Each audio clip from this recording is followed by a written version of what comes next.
On top with tori for today, new cabinet don finish their first day for presidential retreat.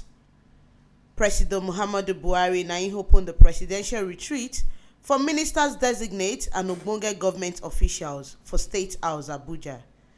Dis retreat so carry follow body screening and confirmation of ministers designate from National Assembly, and e go shele before Presido swear dem in for office for Wednesday, August 21, 2019 for State House.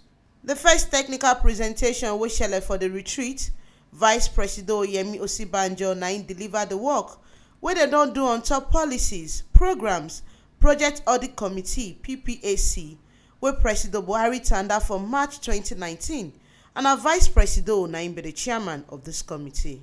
The koko for the committee na to see say dem do check on top how dem don waka for the administration for the first term and put for ground new plans and ideas unto how dem go waka for this new administration for the next 4 years. After the technical presentation, dem come follow am with presentations on top national security, economic development, and anti-corruption agenda, where the people wey dey do am do 11 breakout sections as dem begin talk about how dem go work on top all the areas and sectors wey dey important for this new administration.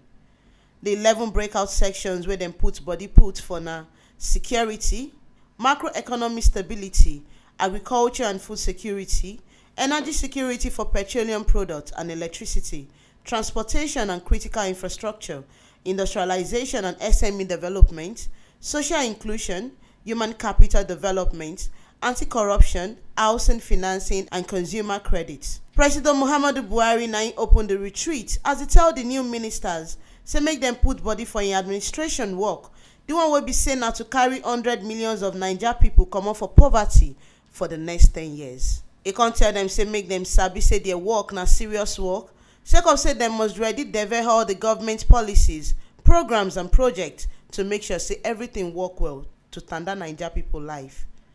Buhari come still tell dem say make dem work together as a team, as this one go help catapult all their plans to help Naija people and the office wey dem sidon put. Na here we see the ogbonge informate reach as the new cabinet wey dey enter President Muhammadu Buhari administration don end their one-day retreat and they will carry am enter the next day. Make una no forget say dis ogbonge informate wey una receive so on top with tori for today na T-Live Media na im bring am come gidigba come put for una. And to continue to dey get this correct and clear informate as they happen for Nigeria and for everywhere for the world, una no forget to follow, comment and subscribe for our YouTube channel for T-Live Media TV. Now if you still follow us, waka enter Facebook to follow and like our page for T-Live Media. Our website sidon gidigba for www.tlivemedia.com. Una follow am to get ogbonge tori as e dey hot.